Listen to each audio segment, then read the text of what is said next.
लेकिन आज सबसे अधिक यदि प्रहार हो रहा है तो सनातन धर्म पे हो रहा है। सनातन धर्म के चाहे धर्मगुरु हैं उनके ऊपर प्रहार हो रहा है, चाहे सनातन धर्म की जो हमारी संस्कृति है उस पर प्रहार हो रहा है। अभी आपने देखा एक उदाहरण के तौर पर, अभी आपने नगीना के सांसद हैं माननीय आपके रावण जी, चंद्रशेखर रावण जी, वो एक मंच पे भाषण देने के लिए गए, जैसे ही उन्होंने जय भीम का नारा दिया, वहाँ पे कुछ धर्म के विशेष धर्म के लोगों ने उनको जय भीम कहने से मना किया और उनसे ये कहा कि आप यहाँ से वापस जाओ, आपको यहाँ बोलना होगा नारे नारे तकबीर अल्लाह अकबर। तो मैं ये, हमारा अधिकार है जय श्री राम बोलना, हमारा अधिकार है जय भीम बोलना, हमारा अधिकार है जो हमारे पूर्वज हैं उनका नाम लेना, तो इसमें कोई अपराध नहीं है। और योगी जी ने जो कहा, ये निश्चित तौर से कहा कि सनातन धर्म को मानने वाले जो भी पोषक हैं, चाहे वो किसी वर्ग के हों, किसी जाति के हों, उन सबको एक होकर के ये मानना पड़ेगा। देखिए, ऐसा है कि जब व्यक्ति के पास जब कुछ नहीं रह जाता है कुछ कहने के लिए, तो उसके पास ऐसे ही बयान देने का अवसर रहता है। मैं ये कह रहा हूं कि भारतीय जनता पार्टी ने यदि सुशासन लाने का प्रयास किया तो कोई अपराध नहीं है। मैं ये कहता हूं कि जो अपराधी की कोई जाति नहीं होती है, अपराधी किसी का सगा नहीं है, और जो अपराध करता है उसके ऊपर निश्चित तौर से दंड होना चाहिए। आप ये बताइए, वो अपराधी जिन बहनों के जो है हाथ से जो है उसका सिंदूर छीनता है, जो माताओं से उसका बेटा छीनता है, जो अपने पुत्र से पुत्रियों से उसका पिता छीनता है, उसने कितना बड़ा अपराध किया होता है, उसके बारे में ये चर्चा नहीं करती। नमस्कार, आप देख रहे हैं SMT न्यूज़ 24 और मैं हूं शैलेंद्र मणि त्रिपाठी। इस वक्त हमारे साथ पूर्व MLC प्रत्याशी श्री नारायण सिंह कौशिक जी हैं। इनसे बातचीत करेंगे कि योगी जी का एक बयान आजकल काफी ट्रेंडिंग में चल रहा है, कटोगे तो बटोगे। इस बयान पे क्या आपकी राय है आपकी? देखिए, योगी जी ने जिस संदर्भ में इस बयान को दिया है, संदर्भ ये है कि कटोगे तो बटोगे, बटोगे तो कटोगे। देखिए, बटने की बात यह है कि यदि हमारा जो सनातन धर्म है, सनातन धर्म सर्वधर्म समभाव की बात करता है, सनातन धर्म सबको एक साथ लेकर चलने की बात करता है, लेकिन आज सबसे अधिक यदि प्रहार हो रहा है तो सनातन धर्म पे हो रहा है। सनातन धर्म के चाहे धर्मगुरु हैं उनके ऊपर प्रहार हो रहा है, चाहे सनातन धर्म की जो हमारी संस्कृति है उस पर प्रहार हो रहा है। अभी आपने देखा एक उदाहरण के तौर पर, अभी आपने नगीना के सांसद हैं माननीय आपके रावण जी, चंद्रशेखर रावण जी, वो एक मंच पे भाषण देने के लिए गए, जैसे ही उन्होंने जय भीम का नारा दिया, वहाँ पे कुछ धर्म के विशेष धर्म के लोगों ने उनको जय भीम कहने से मना किया और उनसे ये कहा कि आप यहाँ से वापस जाओ, आपको यहाँ बोलना होगा नारे नारे तकबीर अल्लाह अकबर।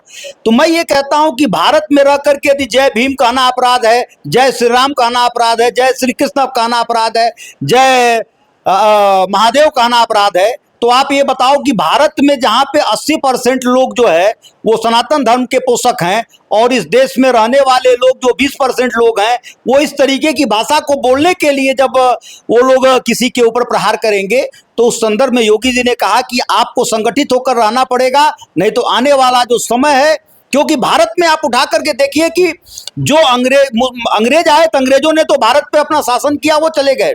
मुगल आए आकर के यहाँ से चले गए।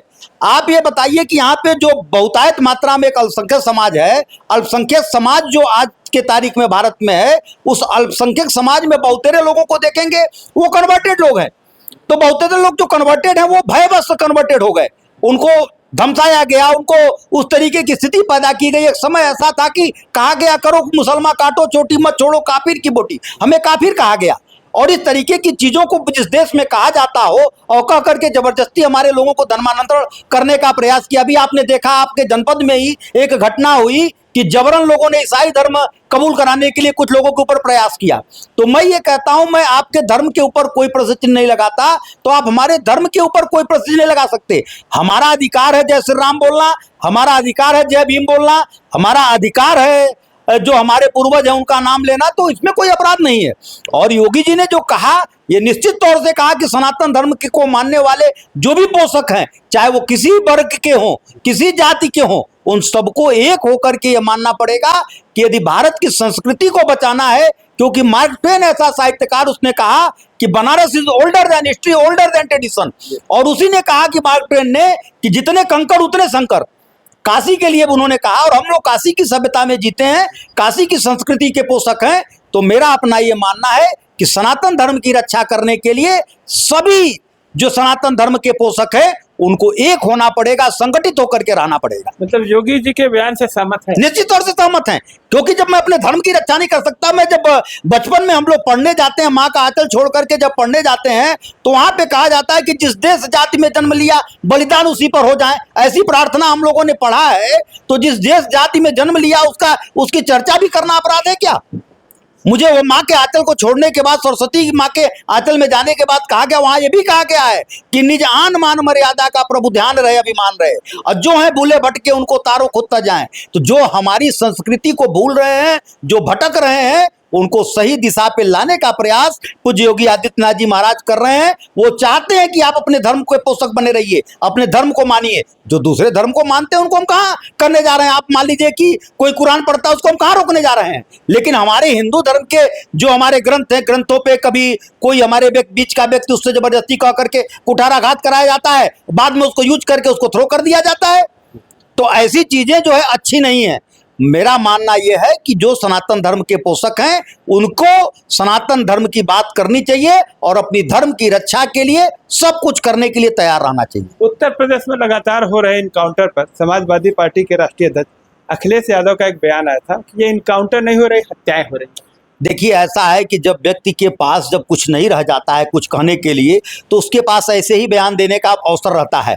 मैं ये कह रहा हूं कि भारतीय जनता पार्टी ने यदि सुशासन लाने का प्रयास किया तो कोई अपराध नहीं है।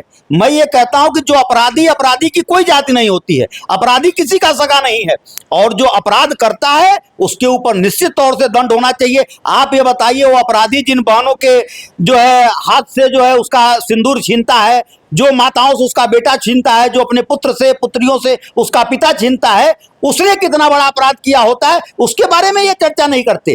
कारण है कि उसके बारे में यदि चर्चा करेंगे तो जो जिनकी हत्याएं हो रही, जिनको आप हत्या कर रहे हैं, जिनका इनकाउंटर हो रहा है, वो सारे के सारे जो है इन्हीं लोगों के पोषित लोग हैं, इन्हीं के द्वारा संरक्षित लोग हैं। आज इनको दर्द हो रहा है। कारण है कि इनका एक बड़ा वोट बैंक उनके माध्यम से इनके साथ आता था, उसका भय इनको सता रहा है कि जब देश की जनता या प्रदेश की जनता अमन चैन पाएगी तो भारतीय जनता पार्टी के ऊपर वो विश्वास जता रही है और लगातार विश्वास जता रही है। अभी आपने देखा, सारे लोगों ने कहा कि हरियाणा का चुनाव भारतीय जनता पार्टी हार रही है, लेकिन हरियाणा में प्रचंड बहुमत से हमारी सरकार बनी, और आने वाले समय में आप देखेंगे देश के सारे राज्यों की मजबूरी होगी कि वो भारतीय जनता पार्टी को वो लोग स्वीकार करें। अभी कल की घटना में बताऊं, हमारे एक मित्र हैं, उनसे पंजाब में बात हो रही थी।